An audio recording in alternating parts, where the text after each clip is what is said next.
Hey, you're back in the garage with TheEZGZ, and I thought maybe instead of making a long video, I'd make a short one about installing a power pulley in and of itself. Now, when you hear the word power pulley, the first thing that makes you think is, okay, if I put this on, I'm going to get more power. Well, the way I understand it, the way this thing originated was back in the 60s when the drag racing and they were really cranking with these little Volkswagen engines and getting higher RPM, over 6,000 RPM and above, the fan belt was rolling over in the groove. The cooling fan on your alternator generator, it's as the RPM goes up, all of a sudden there's a point where it can't grab any more air. And a lot of people that do drag racing and that sort of things, they don't use a cooling fan, they don't use anything at all. You've seen it yourself if you go to any of the places where they have Volkswagen races. You know, there's just a big, sometimes there's a big weighted pulley on there with no belt, sometimes there's no cooling shroud or there's nothing. But in the street type classes where they were still getting high RPM and the belt was either coming off or rolling over or creating problems one way or the other because of ultra high RPM, they came up with a smaller pulley idea to slow that cooling fan down. It still allows them to have cooling, but it doesn't bite them out there at the top end. Now, out in the sand dunes, we used them because we would go out. Nobody who had half a brain would buggy in the middle of the day because there's no shadows, there's no way of seeing these holes, and you can just drive right into a big old hole big enough to eat you, and you didn't see it coming. You can't see the edges of the ridges. You can't see, there's no shadows, there's nothing to compare anything to. There's no trees or rocks or nothing, you know. So we would ride in the morning and in the evening. And that's the way we did it. And the mornings were cooler, and you didn't have to worry about overheating it, and you had a little bit of benefit of a little bit, maybe extra snappiness or power, a little roll-on throttle type thing, and it was accepted, and we did it. If it was warmer, like if you're going to go 4th of July weekend, and it was, you know, going to be in the 90s and hotter. I'm talking up north. I know you guys down there in California think the world revolves around Glamis, and Glamis is just a vast set of dunes. There's lots of other dunes around, but we would go up north in the summertime, and you guys don't even come close to the sand dunes. You wait till wintertime. Your season is from Thanksgiving to Easter, and ours is in the summertime. So anyhow, that's what the deal is. So I'm just going to make a short video. If you've got a street car, I don't know. I haven't just done that one. You know, I have not done that. I don't think. Man, I can't imagine that you'd feel that in the seat of the pants, but I'm going to do it in combination with a light and flywheel. But at this point, I don't feel like dropping my motor right now to change out the flywheel. I'm going to just do the power pulley and show you how I do that. So, did I have to take that long to say that? Okay, here you go. Hey, you're out in the garage with TheEZGZ. Oh. I had the video on when I was taking this apart and then cleaning it, and then I looked at the screen on the video and it said that do you want to recover data? And it's like, I don't know what that thing came up, but at any rate, we got it out. I did a trial fit, and it appears I need the spacer. Usually any of the sand seal kits will come with the crankshaft spacer. There's two sides of this thing, and you can feel the rough edge, and I'm going to put that to the outside. There's a notch for your key. Sometimes the key is difficult to get out. Sometimes the old pulley is very difficult to get out. So in a lot of cases, maybe you just wouldn't want to mess with the key. Here's the nice finished side. That even looks dirty. You don't want to contaminate your engine unnecessarily. You don't want to put too much faith in these oil filters, because these oil filters, when the oil is cold in the beginning, that it bypasses so it doesn't catch all the stuff. That's just the way oil filters are made. So I've got the slot lined up, and I'm gonna slide this in, no big deal. And then I'm gonna take my sand seal. Normally you'd put some Pookie back here, but you know, the way I look at it, it was leaking before. This isn't the final assembly. This thing's gonna be coming apart. I've been cleaning around here this afternoon, and so there'd be a little RTV or something. This is one of the few places and times that I would condone it. Now, when you're looking at this seal, this is not the sealing surface. It's inside, just like the flywheel seal. So you want to get this in all the way, flush. And we're going to use this cool one with the holes in it. This is smaller than stock. This is the one that was on there. So it's going to be that much smaller. And it's going to slow the speed down of the fan, because this engine's running very cold. And these things are not... Hey guys, that's aluminum. It's steel crankshaft. The stock one's steel. They expand together at the same rate, and you don't have problems. The nut doesn't come loose. There is no problem. All this aluminum off-road stuff is junk. You wouldn't want to use it. We used it on the sand dunes all the time because we would go Memorial Weekend, 4th of July, Labor Day weekend, and a whole bunch of other weekends in the spring and the fall, depending on the pocketbook and the weather.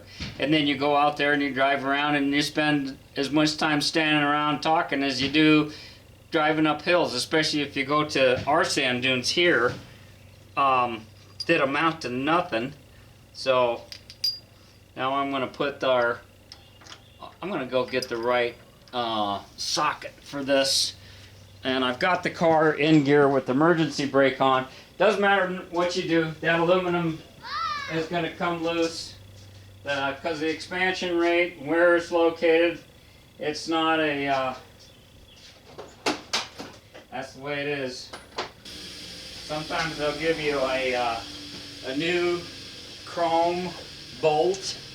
You can buy a kit or you can buy the bolt. Probably the chrome will chip off. I would normally use some blue Loctite, but it's so easy to see this and keep an eye on it. I want to make sure there's space here, and there is. You can't see it, but I can. I should have been on this thing earlier today. Now the belt. Is the belt gonna work? After going through all that, is the doggone belt gonna work? This is a brand new belt. Probably have to readjust my shims here. Hey! I think that might work. I put this little turbo thing. There's one over there on that other engine that has well, that's got slots in it. I think I've got one around here with holes in it. I was thinking so they'd match. Yeah, you want it to look just perfect with this stock muffler. You want to take people's eyes away from this old rusty stock muffler. Go bling! Isn't that how that works? Ooh, let's see. Now this is crazy, because if this sits too deep, that's going to speed up the fan.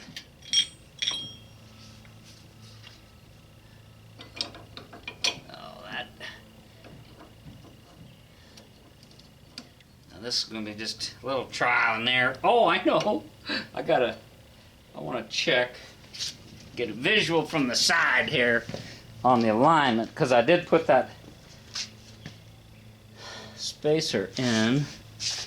How much is that going to be? You know, that doesn't look bad with that sloppy loose fit. So you've got, if you push it out with that washer, you get a spacer for your generator. And you may or may not have to use it. It's a trial fit deal, right? Alright, so what did I gain there? I don't know. There's 3 horsepower. Now this is 3 horsepower, that's 2 horsepower. Did I just gain 5 horsepower? Don't you get horsepower from blinging? You know, this is cutting through the wind, right? You know. And this is a different shiny than this one. That's not good. That's not good.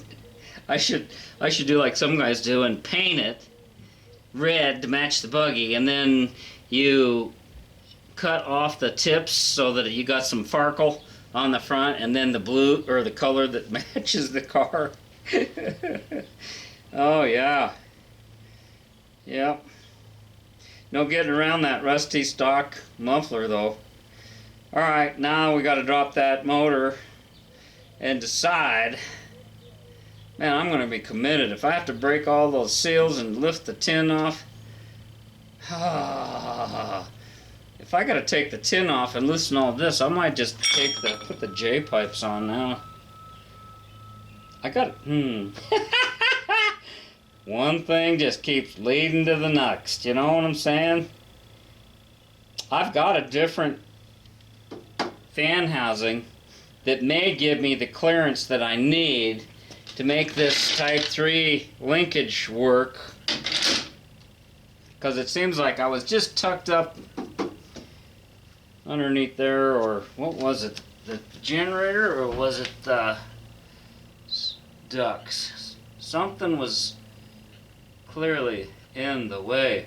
Oh boy. I like those serrated belts. That one that was on there was pretty glazed. I might have been slipping enough where I wasn't doing. Maybe that's super cooling. Yeah, it'd be nice to get rid of those. A lot of changes gonna be coming. I was hoping to just do like one thing at a time, and I don't think you'd feel this so much in the seat of the pants. Now, since I am slowing the fan down though, I think I'm gonna put this temperature dipstick. You guys have seen these oil temperature dipsticks. I'm sure you just take your regular dipstick out of there, and you fish this around the back of the generator stand so it doesn't get caught in the pulley, and you set this down in there, and then you take your oil sending unit wire off, put this on, and then put that oil sending unit wire back on here. So if your light comes on hard, then you know that you have oil failure. If it starts getting hot, this little wire moves around here and it starts hitting up against this, which is the ground, and it'll make the oil light flicker on the dashboard. So it'll warn me by flickering that the engine's getting hot and I need to change things. And it's not necessarily just slow down. Sometimes you want to gear down and back off the gas and spin the engine and let that fan do some more cooling. Of course, you could just stop on the side of the road, but sometimes that's not appropriate. So it lets you know things are getting hot. And I'll have my infrared gun, and being in the open like this, I don't anticipate problems. It's just a little extra insurance. And that's how that works. These things are still available someplace, and it just escapes me right off the top of my head. I don't like leaving these things in there all the time. Once I establish trust in my motor under certain weather conditions and driving conditions, I think this is a royal pain in the neck with that wire connected to lift it out of there. And when you got clean oil on this brass surface, you can't even hardly see where the oil level is. Use your other dipstick. You figure it out. You'll figure it out. I can't tell you everything. You're going to take your first steps on your own, and you're going to fall down. And then it's up to you to get back up again and keep moving towards the cookie jar. So, okay, power pulley's done, and I'm done. I thought, well, heck, I might as well just start it up. I haven't run it in a couple of days, but maybe I'll just post this up as a separate video for installing a power pulley. Even though this is all used stuff, hopefully everything won't come crashing down here like that.